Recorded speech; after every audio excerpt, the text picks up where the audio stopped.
Here with me, I have a political science professor at Kentucky State University, scholar at 1776 Unites, and author of books Hate Crime Hoax and Taboo, 10 Facts You Can't Talk About. He is Professor Wilfred Reilly. Will, welcome to the Liberty Hour. Thanks for having me on. Glad to be here. Now, I want to tell people where to follow you. You're like me. You don't make it easy. So you're at WIL_DA_Beast630, right? Yeah, it makes a little more sense read together. I'm Will the Beast Right. 630. Will the Beast. That's a shout out to a joking rap name and to my old Jersey number and zip code. Okay. I'm from Aurora, Illinois, 630. That's still a lot of work. Will the Beast? The underscore would probably do it, though. But I'm I with think you. actual Will the Beast, just the word was taken, probably by a zoological is that page what it or was? something like that. African animals. So I think we're going to spend, we're here 2 segments, but we're not going to split it 50-50. We're going to spend most of the time talking about what's going on. But I want to start off by getting your take on the DNC and the RNC. Well, I mean, my first take is that the elephant in the room, no pun intended for the RNC, but was COVID-19. I mean, I think that if we had watched either of them in a standard year, I mean, they would have been completely panned by everyone in powerhouse media. I mean, you're talking about the DNC put up a couple things like the Billy Porter clip that looked, frankly, like bad YouTube videos. Someone that does a lot of media. Right. And the reason for this is that you simply can't ethically pack a convention hall, seats 1 foot apart with the usual people that are drinking and waving the state banners and so on. So, I mean, there were a lot of flops as a result of that. Like, one thing I will say, people were roasting Guilfoyle's speech where she screamed, "The best is yet to come." That would have gone over well in an arena. I mean, exactly. But in a normal setting where you've got 30, 40,000 people, I mean, you're standing up there in front of the full delegation from Arkansas or California, that would have been fine. Many of the speeches on both sides hit flubs like that because of, the invisible presence of COVID. So, I mean, I think that's the main takeaway. Other than that, I think that both had their moments. Biden looked alive, which was essentially all he had to do. It's a win. Yeah, but I mean, Biden and Trump have been doing some sparring back and forth, and Trump has been saying, not always unfairly, that Biden looks like he's definitely showing his years. He might not make it to the debate. I mean, some darts have been thrown. And Joe Biden stood up and looked like an old but competent politician that gave an okay speech. And as I expected, the media, which leans left, universally praised that as, wonderful, glorious. I thought the RNC overall went rather better. And some of that was because of the refusal of the Democrats to talk about fairly big issues in society. I mean, there have been massive riots in the streets for 3 months. So they say there haven't been. Well, I mean, who are you going to believe? Us or your own lying Mark One eyeballs kind of thing. But no, I mean, I'm actually pretty good casual friends with some of the gonzo journalists like Andy No. And I mean, obviously they are going to go where the conflict is. So I'm sure 2/3 of Portland's fairly peaceful. Right. But there are hundreds of hours of uploaded video you can just go on Twitter or YouTube and watch of, left and right literally fighting in the street with shields and swords, or of, the largest Target in Minneapolis being looted and burned to the ground, the black business district in that city, Lake Street district. So no, I mean, as someone who's from the Midwest and who's known black businessmen from Lake Street, I mean, the riots aren't an illusion. 30 people have been killed so far. So I think that totally ignoring this massive ethnic conflict in the country, and for that matter, not really saying much other than a national mask mandate in terms of what they do about COVID, the Democrats didn't really tackle the issues of the day at all. They basically just presented themselves as not Trump. Yeah. And since the Republicans got to present themselves as Trump, I think theirs went a little better. But again, I mean, you saw viewership for both down, whatever it was, 26%, and that's because you can't be there in person. You can't politic in the normal sense. Yeah. All right. Well, we got to shift to Kenosha. I think you get about a minute, and then we'll finish on the other side. So you can give me your initial high-level thoughts, whether it be just about the shooting, the reaction, or both, or whatever, and then we'll finish on the other side. I mean, I think that the media, present company accepted, of course, is absolutely liable for a lot of what we're seeing out there in the streets. I mean, what we see, and the right media, which can sometimes, demonize ethnic crime and so on, actually has been pretty good on this. But what you're seeing from the mainstream center-left media is the consistent presentation of these hot takes, like Jacob Blake was murdered. I mean, article headline saying shot 7 times in the back for no reason. That was my big one. But by the time that story collapses, as it inevitably will, there may be some flawed cops, there may be some racist cops, they're not executing people at random on the way to church. By the time that happens, you're already seeing the fighting in the streets. And again, either one group looting or 2 groups shooting at each other. And that's caused to a large extent by the coverage of this stuff. So that's my first take on Kenosha. Beyond that, obviously, I mean, I lean at least center-right myself. You know that. And I feel that there must be order. I mean, like when you saw that large Unitarian church, heavily black congregation, by the way, with the sign in front that said Black Lives Matter on fire, that's not something that you expect to see in American cities. And I think it's the job of a leader, literally, and of their fighting men and women to stop that. Wow. That's a perfect place to end. We'll go to break and come back, and we will just open this up a little more. You're listening to the Liberty Hour. We're talking to Professor Will Reilly. Back in a moment. You're listening to the Liberty Hour with Sean Thompson. Get on the line with Sean by calling 312-642-5600. Welcome back to the Liberty Hour. Charles here. Charles loved talking to Wilfred Reilly, author of Taboo and Kentucky State University poli-sci professor. And we were talking about Kenosha.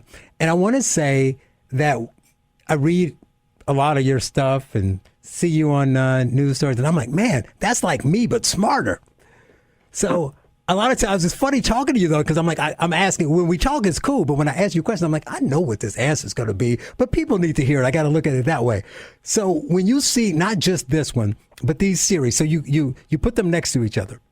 So the other side is saying their argument is it's bad whenever someone gets shot, of course, but it's really bad, and we're out here because we keep seeing the same thing over and over again. This keeps happening. And then the common sense says, we look at it, and what I'd basically just say, it's wash, rinse, repeat, right? So it all starts the same. It's the shooting. It's an immediate reaction. It's the media, like you said, saying this happened. And then everybody's, I can't believe that happened. Let's do this. Let's ignore the fact that they're doing this. And then we find out, and as part of it is, I get police are trying to do policing the way they used to now, but they didn't have computers in your pocket, right? So you can't just say we're going to hold everything close to our vest forever and then let something drip. So then a month later you get more information. And then after the city's burned down, you found out, well, that person was actually, shooting a Tommy gun at the cop at the time. It's just crazy.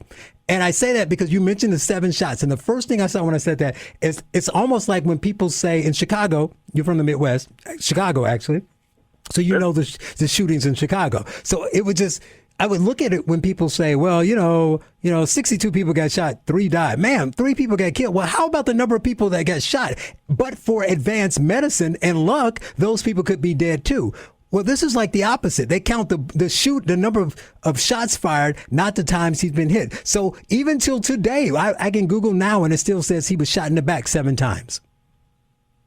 Well, that's interesting. So you're saying he wasn't shot 7 times? No, I finally saw a report that said he got hit 3 times, but it hasn't been confirmed. So I won't say how many times. Fascinating. But I won't say how many times. But the thing is, from the beginning, I'm like, I find it hard to believe. Adrenaline is going to make you keep shooting. I believe it. But I find it, I get, because it's so close, everyone assumed he got hit 7 times. I'm like, if he got hit 7 times, I'm thinking he's dead. I don't think he got hit 7. But that's just been the narrative from the beginning. So, and then when I say that to somebody, they say, well, we'll find out, right? And they say it out angrily. I'm like, yes, but can't we wait till we find out before we announce it? Okay, so I think that's an excellent example, Charles. I didn't know that myself. I think that's an excellent example of how facts are presented in the media without any context. So when you hear shot 7 times in the back, that sounds terrible. That sounds like the execution of this brother. That sounds like a murder. Mm-hmm. If you say they had police clips in that contain at least 11 rounds, mm-hmm. and one cop, not both, fired 7 rounds, and the guy was hit 2 or 3 times, which often isn't enough to take a large guy down, mm-hmm. that is a completely different, more nuanced understanding of that situation. And in one sentence, I think the media needs to go with number 2 instead of number 1. Right. If you're a reporter, that's the solution to this problem. Well, why not just say the whole thing, spokesman, right? Mm-hmm. Yeah, or you're a reporter and you have this information. It's not like you have to do magic. It's not like you have to give up the scoop for a week. All you have to do is say 7 shots were fired. Out of 11 possible, the victim was struck twice. Right. As opposed to these hysterical headlines, shot 8 times in the back.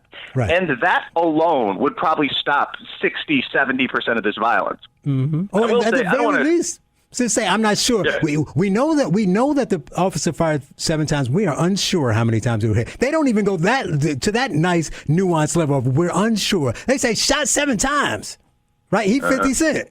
Right? I mean, it just makes no sense. And that's where you go with it. Exactly. And they do that with everything. They do it with, they did it with, what's his name? With the, who's the other shooting I'm thinking of? The last time, God, I can't remember the guy I'm thinking Brooks, of. Maybe? Yeah, there you go. That's his name in Atlanta at the Wendy's. I had people saying they should have just let him walk it off. So we've gotten to a place now where policing is being done by people watching it on TV, and they're dictating what the police practices are, regardless of what the police should be doing in those situations. But I want to get to some other comments. So, the athletes.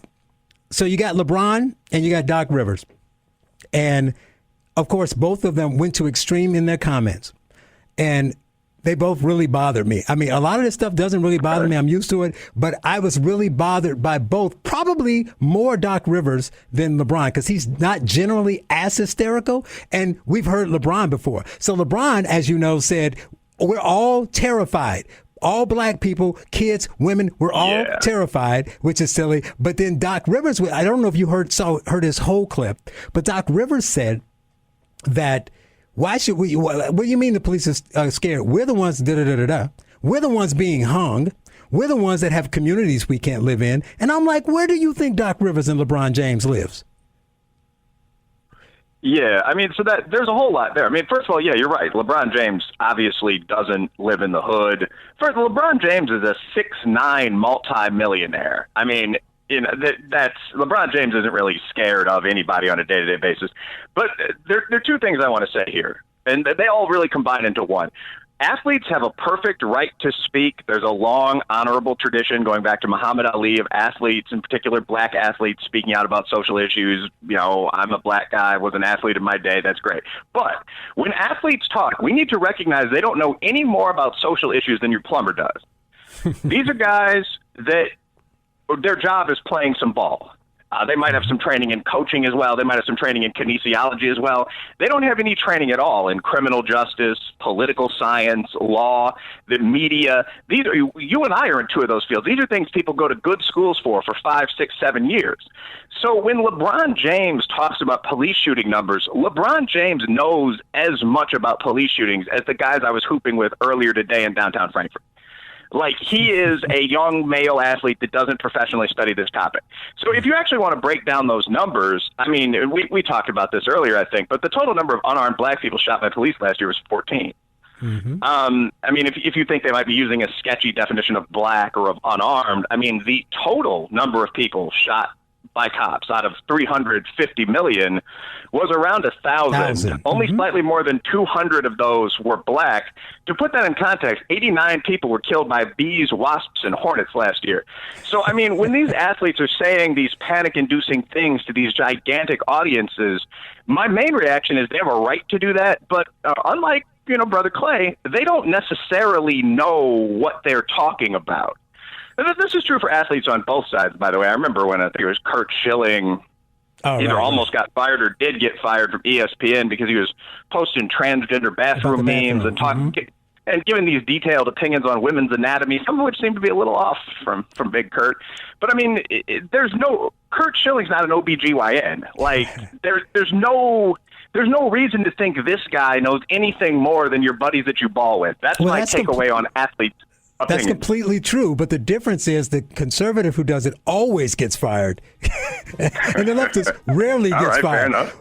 You have to come back because I want to talk about your article on white fragility, but I don't have another segment. So if you're really bored, are you really having fun? We can just roll into the last 2 minutes. I'm fine. I can keep talking here. Yeah. Okay, we'll be back in a moment. Will Reilly on the Liberty Hour. Charles is here. Come on back. AM 560, The Answer. This is the Liberty Hour. Here's your host, Sean Thompson, on AM 560. The Answer. Welcome back to the Liberty Hour. Charles Love here with Professor Reilly, Kentucky State University poli-sci professor. Got a minute and a half here, but I want to throw this last question out to you. Do you see a difference between the chaos that's going on all over the country? So there's New York, there's Chicago, Portland, Seattle. Is it all the same? Is it a difference? Because I know the left likes to draw a distinction. I'm not sure I want to. Well, I think that it's extremely predictable where you're going to see this violence. And I am one of those people that distinguishes violence from peaceful protest. Like, I don't think there's a ton of cops out there murdering African-American or working-class white men or whatever. But if you think there are, you can march around with a sign. But when it comes to actual riots, burning churches, this kind of crazy stuff, all of the major riots have happened in cities with a Democratic or socialist mayor, generally entrenched one-party rule. And all of them but Atlanta seem to have happened in states where that's also true at the gubernatorial level. So there's no one who's going to, put the boot down and say this has to stop or I'll stop it. So generally what you see is, and it's not all Democrats, you're not seeing this in Bullocks, Montana, but where you have a left-wing Democratic mayor, you have a police force that's been defunded, that's already been cut a little bit. You have a Democratic governor overseeing that mayor, and now you have a lot of angry men out of work because of COVID. That's where you're going to see some fires. Right. Now, I agree with that's the reason why it kind of pops off and why it's allowed to continue. But I mean, from the standpoint of what the left likes to try to say is there's BLM and then there's Antifa.